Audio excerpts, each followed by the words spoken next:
Rob, here we go again. It's not first view. How are you feeling ahead of this weekend?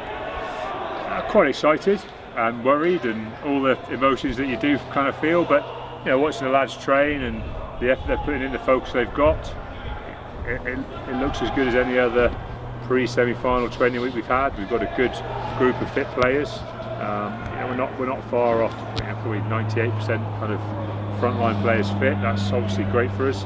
You can see by the training numbers we've got here, we've been able to put in a high quality training session, so we should have a degree of confidence based on the season we've had and the performance last week. But now we've got to back up that confidence with a desire to work really hard and put in a big emotional performance at the weekend that will hopefully win us the game, and that's about as far as we can look. You know, we've made a point of not talking about finals, we've made a point about talking about Northampton, and that's what we're going to make sure we do. I'll just take you back to last week.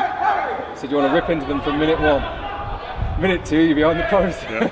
Didn't quite go to plan, but obviously you guys turn it round. Was there enough of a momentum swing, you think, in the second half for you to come into this with real confidence? I think so. I mean, I think obviously the kind of ripping into them from minute 1 is obviously what you hope and you desire, but probably the reality was that group hadn't been in enough time together over the last month or so for that to really click and gel as it did. And we made a couple of errors early on, and that could put us under a little bit of pressure, but ultimately we worked our way through all of that and took enough charge in enough areas of the game to in the end force what would have been a 5-0 win.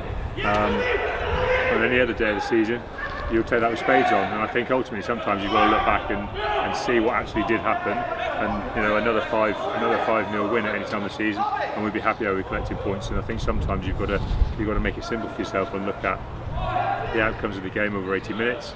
Yes, there were things we can work on, yes, there are things we can improve, but that's great. You know, to have improvements going into a semi-final is very important for us. Physically we're going to be better because we've got game minutes into people who needed it, and we've come through the game relatively injury-free as well, which is going to be very important for us. It's a freak of the fixtures that you were playing Northampton last and you're playing them again in the semi-final. How much do you tend to learn having lost a game compared with learning when you've won a game? I think the opportunity to learn is exactly the same. What is the harder thing to manage is, like I say, the emotional state you can get into, because you know, if you win and you go, oh, that's okay, we've won, you know, we can win, that makes it easy to win again. You can just forget to get yourself into that emotional level, that desire to work as hard as you need to win the game, and that any little bit of complacency can really hurt you. So, you know, I'm not afraid of saying to the lads that we can't afford to be complacent because we've won a game.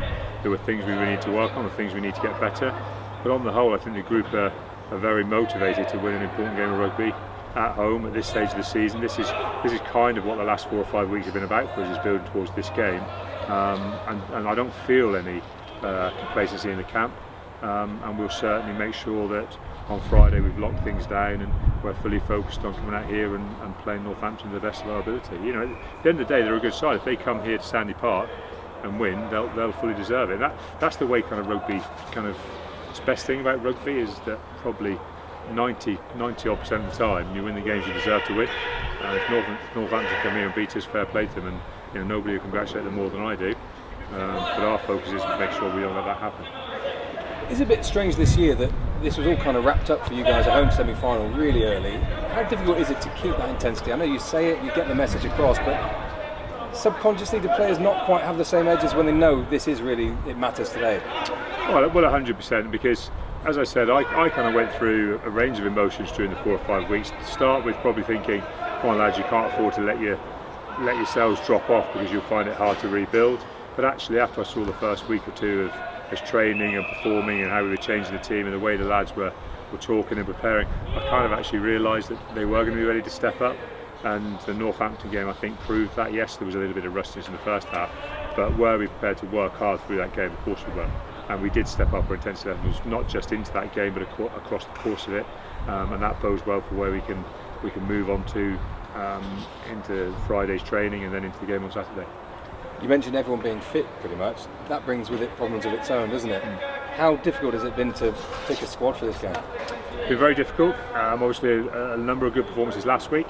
Some individually good performances over the previous weeks, and obviously guys are having quality in training, and guys you've had the longer term injuries are getting more game time, getting more training time, and those kind of those injury worries about are they quite ready yet are kind of fading away a little bit. So that's made it difficult. That said, we think we've done things the right way. We've picked the guys we think are the most ready to train and play all through this week, and we think are showing the form that right now we need to see. That has meant there's some difficult selection decisions, and we've got a number of disappointed players, but that's kind of the way it should be. You know, players should be disappointed to not be playing in big games, but at the same time, that's kind of what should happen at a good club. You know, a good club, you should have a very competitive squad, you should be involved in these big games, and that means that there's quite a few guys who are not going to be happy with it. But on the whole, they train very well. The non-23 have trained exceptionally well today. Everyone looks like they're really buying into things to help us create a fantastic end to the season. Well, last one from me. You said you can't talk about finals, but I can. Who would you like to get there, and who do you think is going to get there? I think genuinely, and this is genuine, I think there's a real interest for us if we were to go through to the final, that I think both teams from the other side of the draw would be really interesting for us to play. Obviously, we've got a kind of a long-standing, it feels long-standing, it's probably only the last 3 or 4 years, kind of battle going on with Saracens about getting to finals and winning and losing, or knocking out of semis, or whatever, or finishing top of the Premiership. But having said that, you know, it's also fantastic to experience playing against new teams in finals, and the experience that brings, and the crowd that Gloucester would bring, and the emotion that will be there on the day. So for us, I think it would be a fantastic occasion, whoever we play. And the reality is, whoever we play, we've got to go there and play at our best anyway to give ourselves an opportunity. So for me personally, it's kind of not as easy as saying who would you rather play. There's really good reasons to play both of them, and I think the easiest way to look at it is let's deal with ourselves first, and then we won't even start thinking about what we're going to do beyond Saturday until we get there.